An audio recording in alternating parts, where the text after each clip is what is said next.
I'm Brandy Schwenk. I'm president of I Love Alberta Boobs.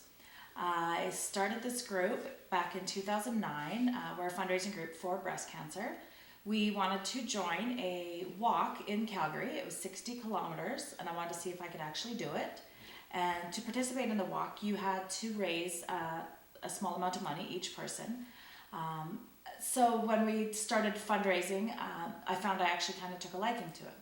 And when I first joined the walk, I met my friend Rebecca, who is a stage 4 breast cancer survivor. We did the walk, I think, I'd have to check my notes, 3 to 4 years we did it in a row.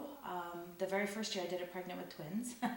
Still managed to do it. After the 4th year, whatever it was, they decided to cancel the walk because of funding. It was getting too expensive to continue it.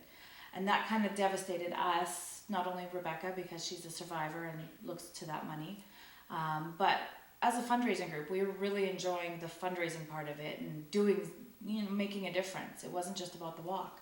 So we decided to create or keep going with our fundraising.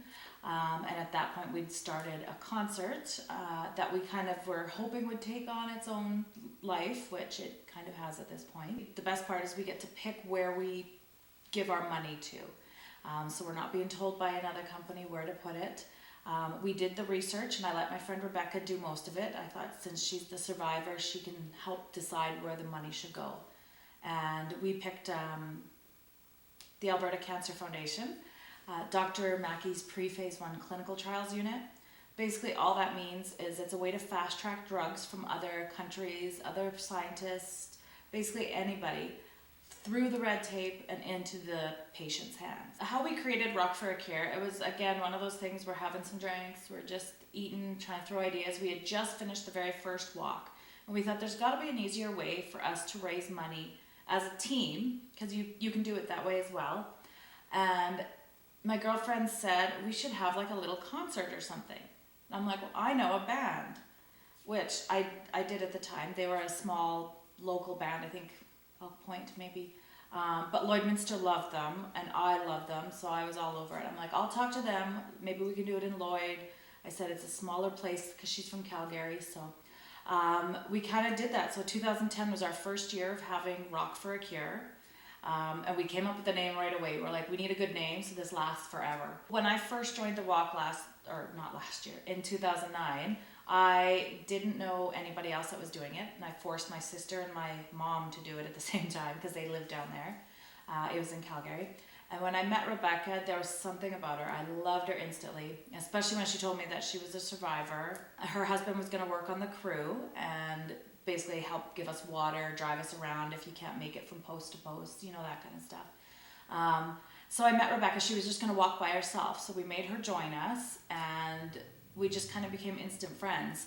And after that first year, that's when her and I started kind of brainstorming different ways to make it bigger and better, how we could get more people involved with us, how we could get more fundraising, do bigger events instead of smaller little fundraising, just asking people for money, which is how we came up with Rock for a Cure after that first year. And when I first met Rebecca, she was 38, and they basically told her she wouldn't see 40. And hers is hormone receptive, so they've had to suppress her hormones. They've had to do multiple different surgeries on her. She had a double mastectomy right away. She's also half American, I guess. So she was having cancer treatments here in Canada and then back home as well, where they had some advanced drugs. That drug now is available in Canada, but it wasn't at the time. So she had that drug there. And that's basically what saved her life. If this one drug, it's called Herceptin, if it wasn't created, she wouldn't be here. And neither would a lot of women in Canada. And she's done really well. She's had a few setbacks. She comes up every year for Rock for a Cure, and I think she's only missed 1.5. 1 year she couldn't make it. Her back was hurting right around Christmas time, and she thought maybe she pulled something. And she went back, and one of her tumors had grown. Her cancer had actually shown up now in the soft tissue. So not just in the bones where it had been, now it showed up in her liver. Again, the States had a drug that we don't have yet, and she's working on fighting to help get it here. But after 5 rounds of this one drug, it was already, her liver was back to normal just about. So she was fighting last year when she came. She had one more round after Rock for a Cure, which she went and done. And as far as I know now, she's very healthy, doing quite well. And I'm happy to say they adopted a little girl just over a year ago. And she's like so gorgeous. And I believe Rebecca is now 44. If I'm wrong, she'll kill me. I think Rebecca's kind of the reason I keep going too, because I'm good at the fundraising. It's not hard for me. It doesn't stress me out at all. I really enjoy doing it, but knowing that I'm doing it for someone who's tangible and not just a figure somewhere else. When we decided to find our own, where we want to donate our fundraising dollars to, we looked at the Alberta Cancer Foundation and the Canadian Cancer Society. And we found the Canadian Cancer Society doesn't actually let you delegate where your money goes. You basically give it to them and they see or do what they see fit. So we stuck with the Alberta Cancer Foundation, and we had already had a liaison there. So we kind of contacted her and asked her if she could come up with some projects for us to help out, knowing that we want to give $50,000 to $100,000 to over the course of a few years. She came back with about 3 to 4 projects, and I honestly can't remember all of them now, but I kind of let Rebecca handle all of that, mostly because she's a survivor and she knows what's needed and what's not, what seems not legitimate, because I mean, when it's coming from somewhere like that, it's all legitimate, but what seems most pressing. And she chose Dr. Mackey's pre-phase 1 clinical trials unit. Basically all that means is it's fast-tracking drugs from other companies, other provinces, other scientists, and right into the hands of cancer patients into clinical trials as soon as possible. I know it's helped a lot of women already here in Alberta and in Canada.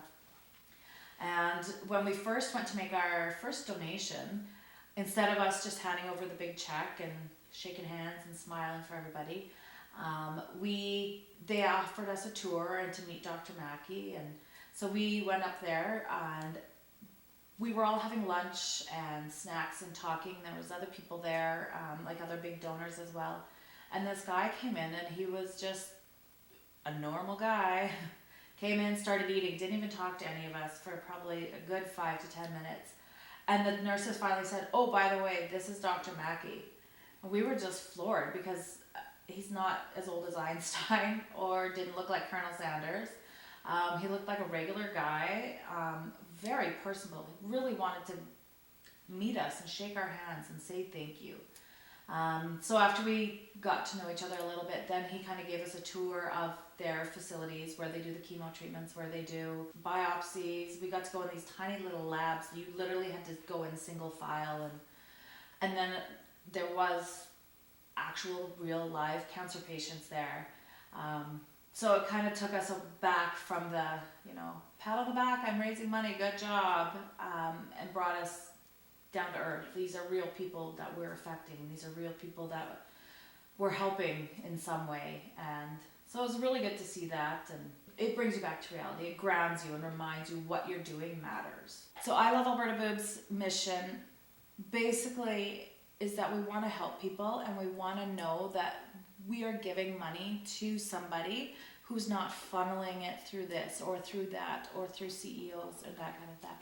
We want it to help these immediate people, my friends, my family. We want it to be something we can see a difference in right away.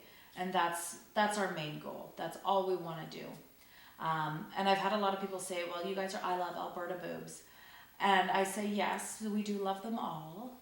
Our name basically came from I Love Alberta Beef is what we copied it from.